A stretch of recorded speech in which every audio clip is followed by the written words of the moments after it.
देखिए दोस्तों, ये है टेम्पो का सेल्फ स्टार्टर है। ये अतुल टेम्पो में जो लगता है, ये ग्रिप्स इंजन वाला सेल्फ स्टार्टर है। तो सेल्फ स्टार्ट नहीं ले रहा है, बोलता है सुई सुई कर रहा है। तो रिपेयर होने के लिए आया है। चलिए ये खोल के देखते हैं इसमें क्या प्रॉब्लम निकलता है।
देखिए दोस्तों, सेल्फ तो खोल के वॉश कर दिया हूँ। इसमें देखिए बियरिंग टूट गया। ये कार्बन वगैरह का मुझे क्या लग रहा है। तो इसमें मेन प्रॉब्लम है, ये जो पिनियन है ड्राइव असेंबली है, स्लिप कर रहा है। तो बार बार सेल्फ स्टार्ट कर रहा है। एक दो बार हो सकता है स्टार्ट हो जा रहा है, जिसके लिए बार बार स्टार्ट कर रहा है। इसके वजह से ये वाला प्रॉब्लम हुआ है। तो ये पिनियन बियरिंग सब चेंज करना पड़ेगा। आप लोग असेंबली पूरा देखते रहिए।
देखिए दोस्तों, सेल्फ तो कंप्लीट हो गया, अभी टेस्ट करके आप लोग को दिखाता है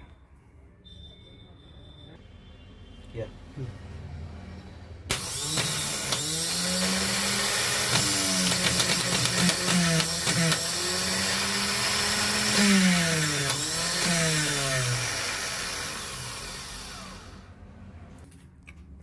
देखिए टेस्टिंग तो हो गया, सेल्फ तो बैटरी से बहुत अच्छा घूम रहा है। और अगर वीडियो अच्छा लगा तो ज़रूर लाइक शेयर कमेंट कीजिएगा, नया फ्रेंड है तो सब्सक्राइब जरूर कीजिएगा। Thank you.